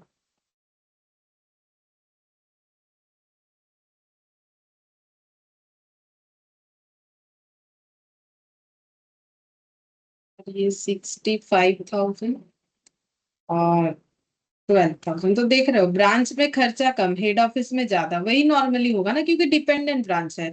ये लोग प्रॉपर अकाउंटिंग कुछ मेंटेन नहीं कर पाता है, करने के लिए हेड ऑफिस देता भी नहीं है, क्योंकि फालतू का अकाउंटेंट रख के खर्चा नहीं करना है उनको, ठीक है। यही लोग सारा संभाल लेते हैं। ये लोग बस रिपोर्ट दे देता, रिपोर्ट का मतलब एक रफली लिख लेता है कि ऐसा ऐसा खर्चा हुआ, इतना इनकम हुआ, ये हुआ, वो पकड़ा देता है, ठीक है। ऐसा कोई प्रॉपर पूरा मेंटेन करके नहीं बनाता। थोड़ा बहुत तो लिखना ही पड़ेगा, नहीं तो थोड़ी ना दिमाग में सारा चीज रहेगा कि कहाँ कितना खर्चा हुआ। लेकिन प्रॉपर रिकॉर्डिंग नहीं होता, प्रॉपर अकाउंटिंग फॉलो नहीं। अच्छा, आप स्टॉक रिजर्व भी लिखेंगे। क्लोजिंग स्टॉक अगर कुछ आएगा तो स्टॉक रिजर्व भी लिखना पड़ेगा, क्योंकि यहाँ पर प्रॉफिट लगा के ही भेजा गया है। तो सिर्फ यहाँ पर आ जाएगा और आ जाएगा हम लोग का नेट प्रॉफिट। नेट प्रॉफिट दोनों का आ जाएगा, ठीक है। क्लोज, अब हम लोग पहले निकाल लेते जीपी। तो जीपी कैसे निकालेंगे, हम लोग को प्रॉफिट का डेटा पता है। प्रॉफिट का डेटा मतलब कैसे पता है, देखो हेड ऑफिस का जो सेल है, हेड ऑफिस का टोटल सेल कितना है, 27,81 और 9,54। और दोनों सेल ही वो सेम प्राइस पे करता है। मतलब हम ये कहना चाह रहे हैं कि हेड ऑफिस जब अपने कस्टमर को कुछ बेचता है तो 100 का चीज 180 में, और अपने ब्रांच को भी जब कुछ भेजता है, ऑब्वियसली बेचा नहीं है बट प्रॉफिट लगा के तो दिया है, तो लोडिंग तो है, तो वो तो निकालना पड़ेगा, तो वो भी सेम हो रहा है, ठीक है। तो फिर यहाँ पर हम लोग ऐसे लिख सकते हैं कि टोटल 954 और 2781, यहाँ पर लिख लेते हैं 954 और 2781,000, ठीक है। ये टोटल सेल है, कस्टमर को भी ब्रांच को भी, और दोनों सेम रेट पे है, जिसमें से एक तो रियलाइज्ड प्रॉफिट है ऑब्वियसली, और एक जो है वो अनरियलाइज्ड है। मतलब जितना बिकेगा उतना ही रियलाइज्ड, बाकी नहीं है, बट जब भेजा जाएगा तो पूरा प्रॉफिट ही तो कैलकुलेट करना पड़ेगा। तो टोटल हो गया 37,35,000, ठीक है। ये आ रहा है हेड ऑफिस का 37 लाख इनटू, इस पे हम लोग लगाएंगे प्रॉफिट का रेट। तो हेड ऑफिस का प्रॉफिट का रेट कितना है, तो ये तो सेल वैल्यू है, तो हेड ऑफिस का सेल वैल्यू कितना है 180। ये दोनों मिला के 180 के बराबर है, क्योंकि वो 100 का चीज 80 लगा के 180 में बेचता है। प्रॉफिट कितना है 80, तो जैसे हम लोग प्रॉफिट बाई सेल निकालते हैं वैसे 80 बाई 180 करेंगे तो निकल जाएगा 80 बाई 180। 8 लिखे थे ना।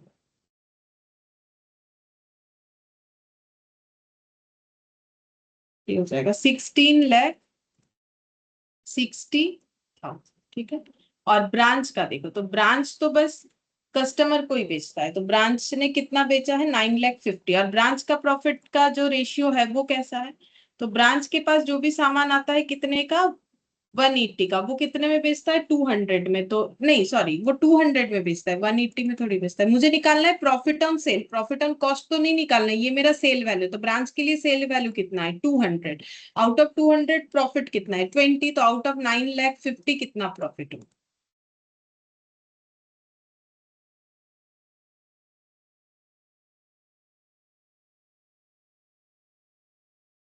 95,000। तो ये हम लोग का प्रॉफिट आ गया ब्रांच और हेड ऑफिस का निकाल।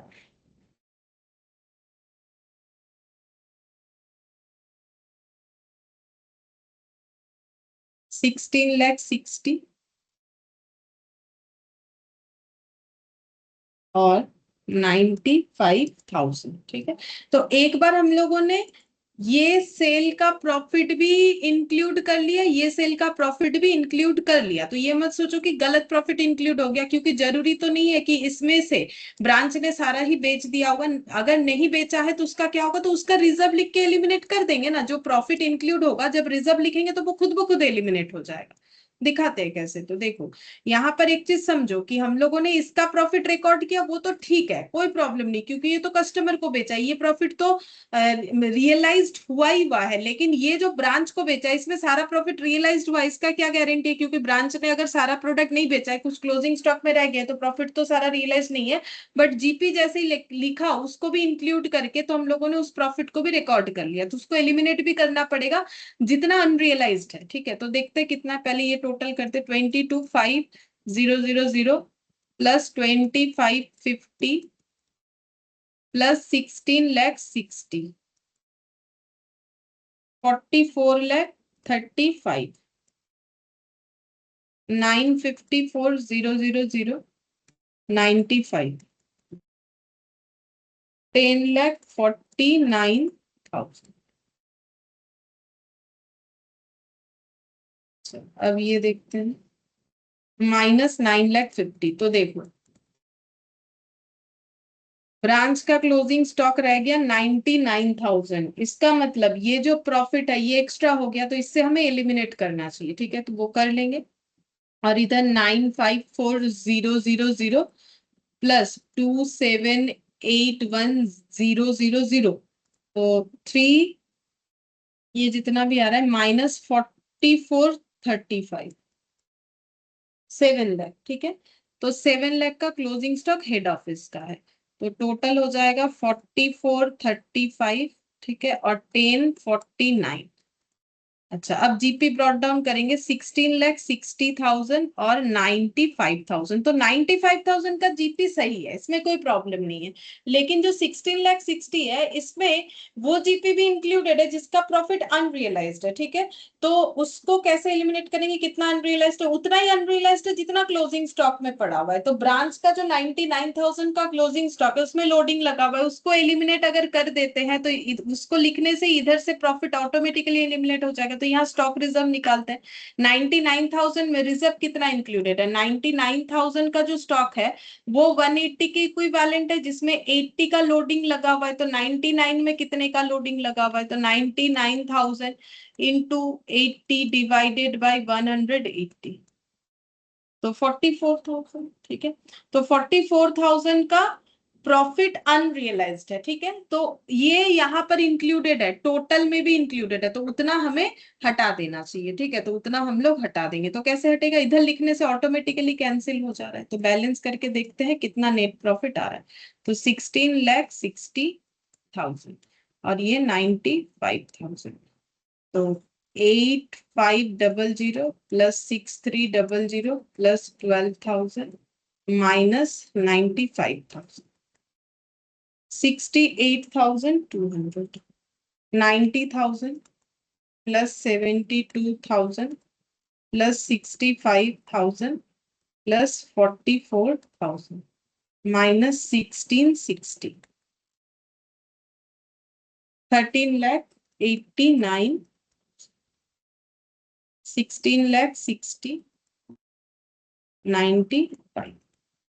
ठीक है, अब ये एलिमिनेट हुआ, वो भी हम प्रूव करके दिखा सकते हैं। जैसे देखो 9,54,000 का जो है ब्रांच को स्टॉक गया था। अगर हम इसको इंडिविजुअली कैलकुलेट करते, मैंने एक साथ किया है ताकि जल्दी हो हमारा क्वेश्चन, तो यहाँ पर हम लोग ये आइडेंटिफाई कर सकते हैं आराम से कि कितना प्रॉफिट ब्रांच को भेज के है। तो 4,24,000। ठीक है, 4,24,000, उसमें से ब्रांच ने जितना बेचा है, मतलब ये जो जीपी है 16,60,000, इसमें से 4,24,000 का जीपी जो है वो ब्रांच से रिलेटेड है, ब्रांच ट्रांसफर से। अब ब्रांच ने कितना बेचा है? 9,50,000। ठीक है, तो ये देखो 9,54,000 में जो लोडिंग है वो है हम लोग का 9 लाख, सॉरी 4,54,000 24,000, ठीक है, 4,24,000 है। अब इसमें से ब्रांच ने बेचा है 9,50,000 पे बेच दिया है, फिर भी क्लोजिंग स्टॉक क्यों रहा? क्योंकि वो तो ज्यादा में बेच रहा है ना, तो मतलब सेल प्राइस है ना ये।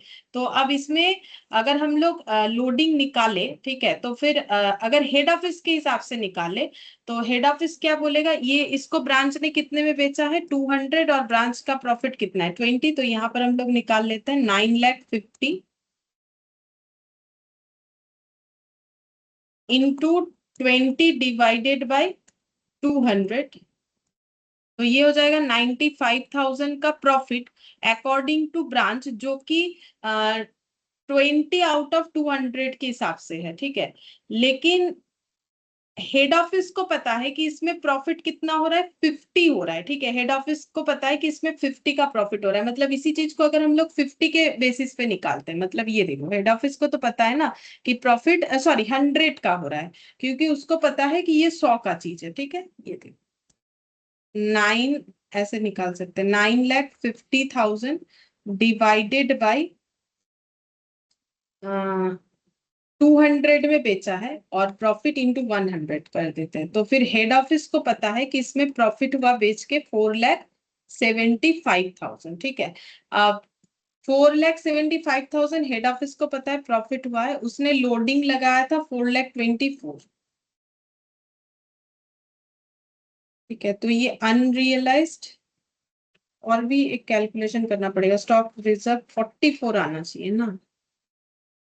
मतलब देखो ये कैलकुलेट करके निकाल सकते हो, वही हम निकालने का कोशिश कर रहे हैं, मतलब देखो वैसे भी समझ में आ रहा है, फिर भी ये निकाल सकते हैं। मतलब हम ये कहना चाह रहे हैं कि ये 9,54,000 जो हेड ऑफिस ने भेजा है, उसमें टोटल लोडिंग जो है वो 4,24,000 है, जिसमें से कितने का स्टॉक बिक गया, उसमें कितना लोडिंग चला गया, वो हमें निकालना चाहिए। तो बाकी लोडिंग हम लोग निकाल सकते हैं, ठीक है। तो 9,50,000 में स्टॉक बेचा गया है, इसका कॉस्ट निकालने से ही पता चलेगा 9,50,000 का कॉस्ट। तो एक बार देखते हैं 9,50,000 का कॉस्ट हेड ऑफिस को कितने का पड़ेगा, तो वो उसमें से लोडिंग एडजस्ट करेंगे तो हो जाएगा। ये है 180 इंटू 80, ऐसे करके निकालने से होगा 4,24,000। ম্যাম ম্যাম 9,54,000 ওটা হেড অফিস ব্রাঞ্চকে পাঠিয়েছে অত টাকা। হুম তো এবার যদি 9,54,000 টাকার উপরে ব্রাঞ্চ যে প্রফিটটা লাগিয়ে বিক্রি করবে সেটা ওই 9,54,000টা তো পুরো বেচে, আচ্ছা হ্যাঁ পুরো এটা দেখে নি, এটা বলছো 9,54,000 এটা তো পুরো পাঠিয়েছে, ওটার আমি লোডিংটা বের করেছি, মানে কি বের করতে চাইছি ম্যাম আমি, এটা বের করতে চাইছি যে 44,000টা। না ম্যাম আমি বলছি 9,54,000 ওপরে তো শুধু হেড অফিস লাগিয়েছে প্রফিটটা, তারপর ওটা হ্যাঁ ব্রাঞ্চকে দিয়েছে। হ্যাঁ তারপর ব্রাঞ্চ ওর ওপর মানে হেড অফিস যত বলেছে ব্রাঞ্চকে লাগাতে, তো এবার ব্রাঞ্চ ওর উপরে প্রফিট লাগিয়ে ওটা বিক্রি করবে। হুম তো এটার উপরে ব্রাঞ্চ যে রেটে সেল করবে ওই টোটাল অ্যামাউন্টটা 9,54,000 টোটাল অ্যামাউন্টটা বের করে নিয়ে তারপর যত বিক্রি করেছে 9,50,000 ওটা বাদ দিলে যেটা আসবে ওটা হবে না? হতে পারে, মানে আমি ট্রাই করছি, হ্যাঁ মানে ওইভাবেই করতে হবে আর কি। আসল তো কথা দেখি তুমি যেটা বলছো, তাহলে 95,400 20/200, তো এদের প্রফিট 20/200 95,400, কিন্তু এটা তো দুটো তাহলে আলাদা হয়ে যাচ্ছে না, এটা এর প্রফিট হয়ে যাচ্ছে, এটা এর হয়ে যাচ্ছে, মাইনাস 4,20,000। 400 ওটা 9,54,000।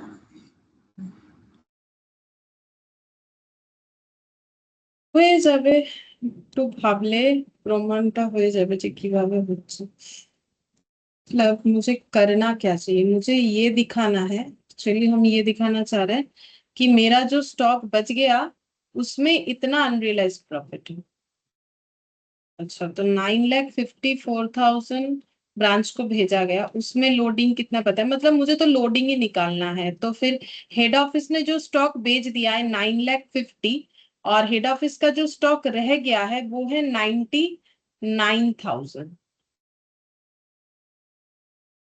मतलब ये 16,60,000 से मुझे माइनस करके दिखाना था और कुछ नहीं। 16,60,000 से 44,000 हटा देते हैं, ऐसे देखते हैं।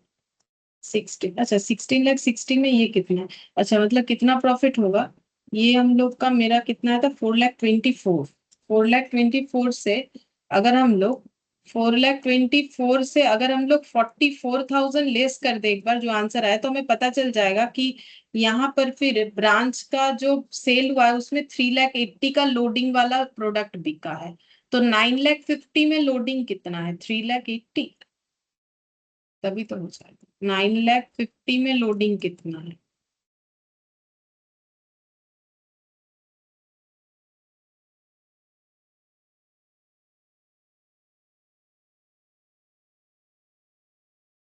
नहीं, 3,80,000 तो नहीं है,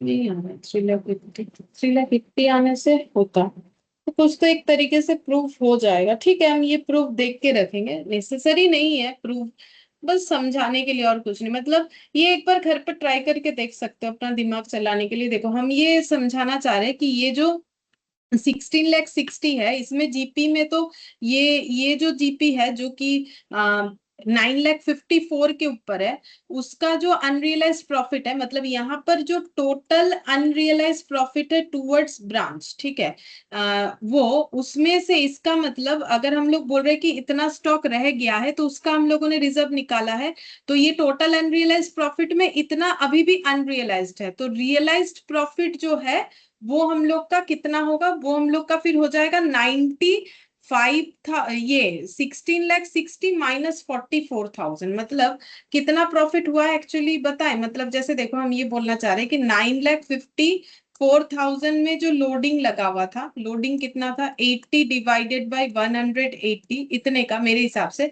जिसमें से 44,000 का लोडिंग अभी भी अनरियलाइज्ड है। तो रियलाइज्ड लोडिंग हो गया 3,80,000। मतलब जो स्टॉक बिका है, जो स्टॉक बिका है उस पे लोडिंग 3,80,000 का है। तो 9,50,000 पे लोडिंग 3,80,000 का होना चाहिए। अब 9,50,000 तो इक्विवेलेंट टू 200 है, इस पे 80 करने से क्या 3,80,000 आएगा?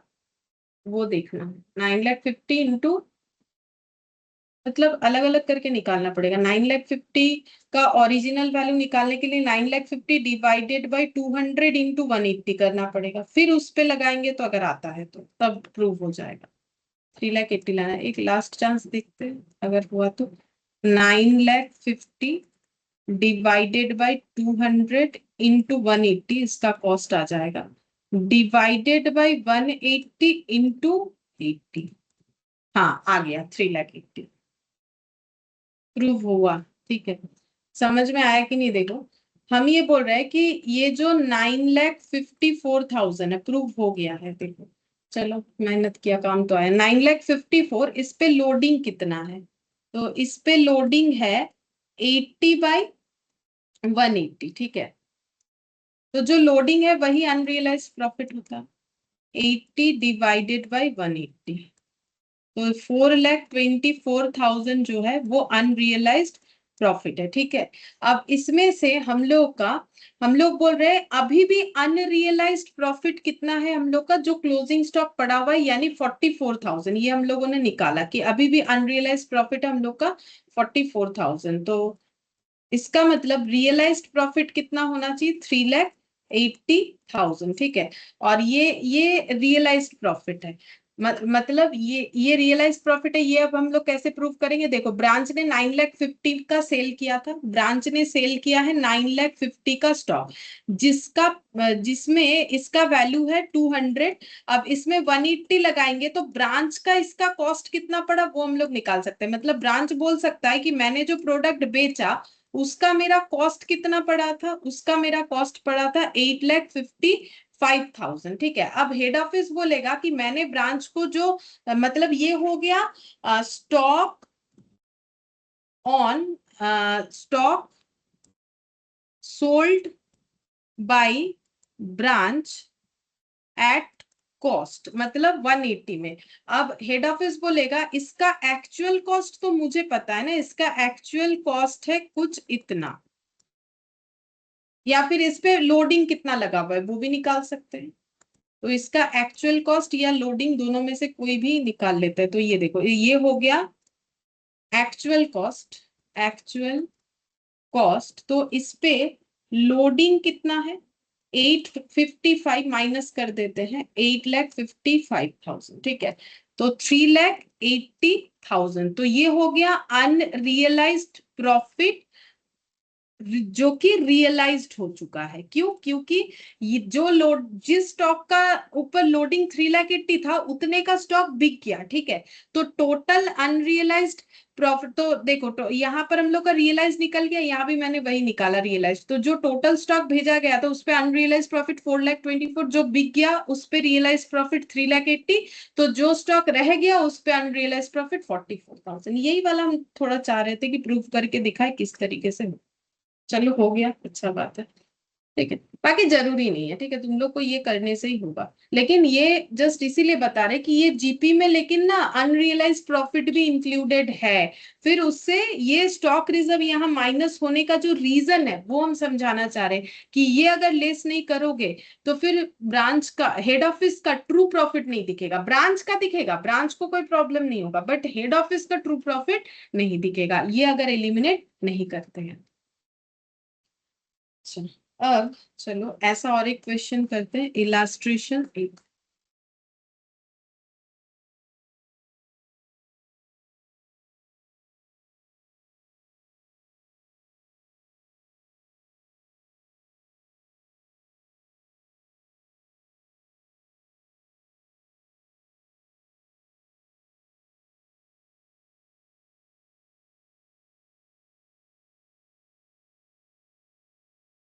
ये वाला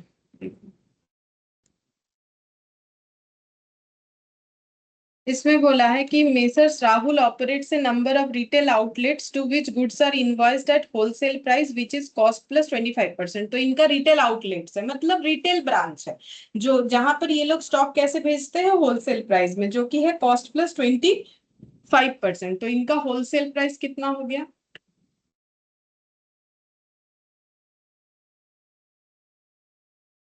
होलसेल प्राइस हो गया कॉस्ट प्लस 25%। तो फिर कॉस्ट अगर 100 है तो 100 पे 25%, यानी कि 125 रुपीज। अच्छा फिर देखते हैं, these outlets sell the goods at retail price which is wholesale price plus 20%, ठीक है। तो रिटेल प्राइस क्या है, मतलब जो रिटेल आउटलेट है वो स्टॉक कितने में बेचता है, रिटेल प्राइस है होलसेल प्राइस प्लस 20%। तो होलसेल प्राइस कितना है 125, और 125 पे 20% लगना चाहिए, तो जितना आएगा उतना।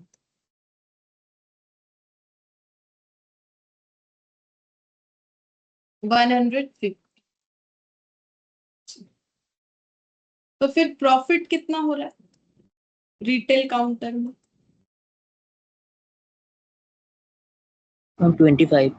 हाँ 150 माइनस 125, तो 25 हो रहा है रिटेल काउंटर का प्रॉफिट, ठीक है। फिर बोल रहा है following is the information regarding one of the outlet. एक आउटलेट का इंफॉर्मेशन दिया, स्टॉक दिया है आउटलेट में कितना, goods invoice to the outlet during the year, gross profit ये भी दे दिया है, गुड्स लॉस्ट बाय फायर, तो कुछ गुड्स लॉस हो गया होगा जिसका हमें कैलकुलेशन करके बताना है, expenses of the outlet for the year, stock at the outlet मतलब ओपनिंग स्टॉक, क्लोजिंग स्टॉक, कितना स्टॉक उसे मिला था, कितना उसने प्रॉफिट कमाया, और कितना स्टॉक लॉस हो गया वो निकालना है, एक्सपेंसेस कितना हुआ वो बता दिया है, बट सेल्स नहीं बताया है डायरेक्टली कि कितना सेल हुआ है। तो जीपी बता दिया, जीपी से रिवर्स में जाके हम लोग सेल निकाल सकते हैं, क्योंकि हमें पता है कि इनका प्रॉफिट जो है वो कितना होता है, कितने सेल के अगेंस्ट में कितना प्रॉफिट होता है। जैसे 25 जो हम लोगों ने प्रॉफिट निकाला वो 150 सेल के अगेंस्ट में निकाला, तो 60,000 के अगेंस्ट में कितना निकलेगा।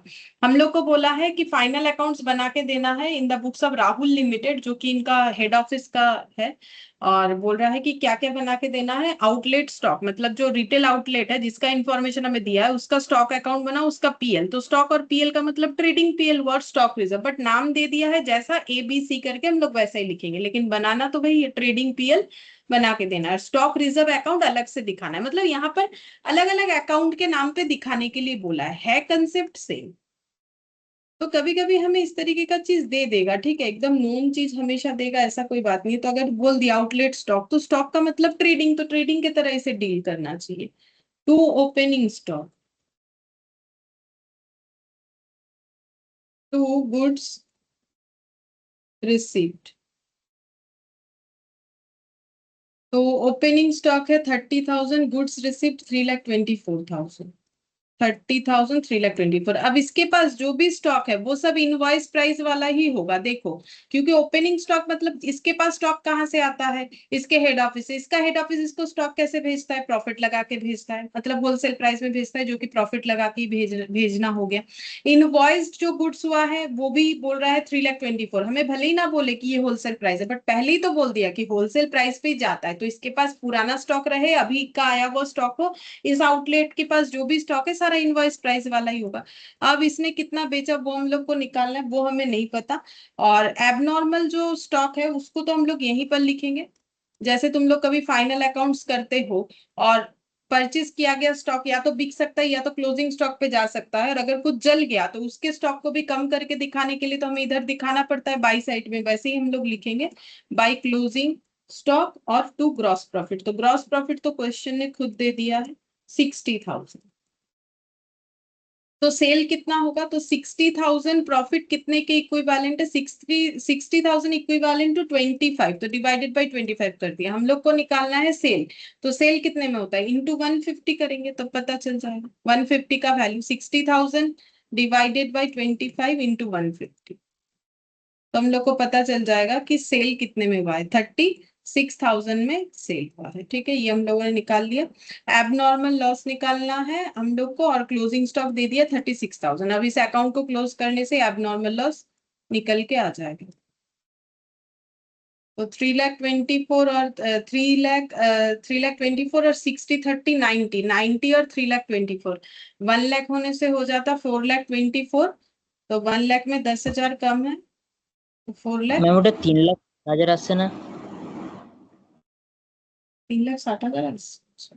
তাহলে ম্যাম আমরা সে একটা শূন্য কম লিখে দিয়েছি, মনে তাই আসার কথা, একটা শূন্য কম দিয়ে দিলাম নাকি। হ্যাঁ, কি হচ্ছে ব্যাপারটা, 60,000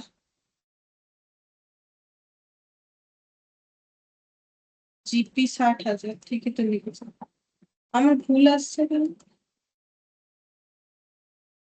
60,000 ইন্টু 150 লিখছি না বোধহয়, 15 লিখে দিচ্ছি বারবার। হ্যাঁ, 90 লাখ এসছে, এবারে আস।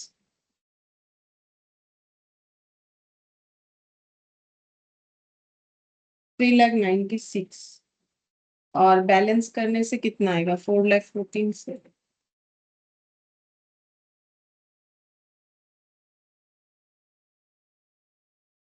18, ठीक है, तो एबनॉर्मल लॉस 18 आ गया। अब आउटलेट पीएल बोला है, तो पीएल में पहले ब्रॉट डाउन करेंगे जीपी 60,000। अच्छा, इसमें जाएगा हम लोग का एक्सपेंसेस 20,000। ये मैंने इनडायरेक्ट माना है तो यहाँ लिख दिया, डायरेक्ट मानने से ऊपर लिख सकते हैं। और एबनॉर्मल लॉस जो है वो पीएल में जाता है, गुड्स डिस्ट्रॉयड बाय फायर, इसका ट्रीटमेंट होता है ना यहाँ पर, 18,000। और नेट प्रॉफिट आ जाएगा 60,000 से 38,000 लेस करने से कितना आएगा, 22,000।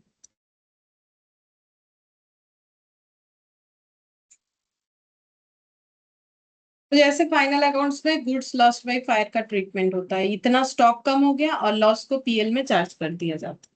और अगर कुछ इंश्योरेंस किया हुआ रहता है तो लॉस अगर कम हुआ है तो उतना चार्ज करेंगे जितना। और हम लोग को बोला एक स्टॉक रिजर्व अकाउंट बना, तो ये स्टॉक रिजर्व अकाउंट कैसे बनता है, देखो, जैसे हम लोगों ने स्टार्टिंग में स्टॉक डेटर मेथड किया था, वहां पर जैसे हम लोगों ने जो एडजस्टमेंट अकाउंट दिखाया था पीएल एडजस्टमेंट, वही स्टॉक रिजर्व है। ठीक है, तो जो जहां जहां स्टॉक रिजर्व है उसको एलिमिनेट करना है। तो ओपनिंग स्टॉक में स्टॉक रिजर्व है तो ओपनिंग का स्टॉक रिजर्व इधर आएगा, क्लोजिंग का इधर आएगा, जस्ट ऑपोजिट में लिखना पड़ता है।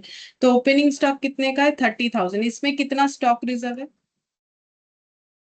30,000 कितने का वैल्यू है? 125 का। ठीक है, और इसमें प्रॉफिट कितना लगा हुआ है? 25। देख लो होलसेल प्राइस 125 और 25, तो ये हो गया 25, 5 में 125 और ये 6,000। ठीक है, और क्लोजिंग स्टॉक आया 36,000, 25/125,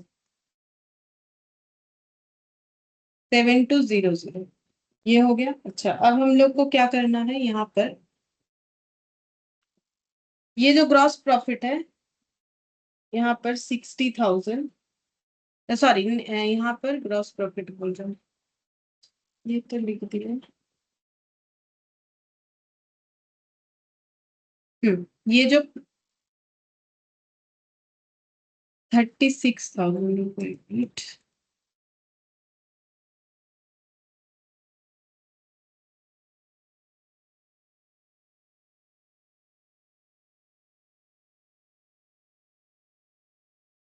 अब ये स्टॉक रिजर्व अकाउंट का थोड़ा एक कंसेप्ट और भी समझ लो कि ये स्टॉक रिजर्व अकाउंट किस तरीके से होगा। यहाँ पर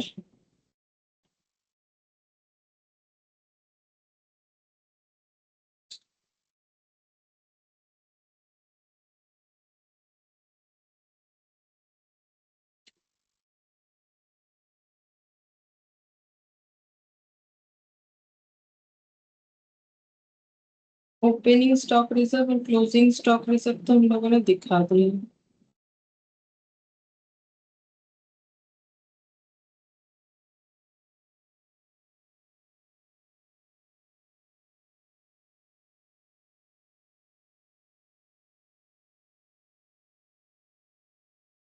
देखो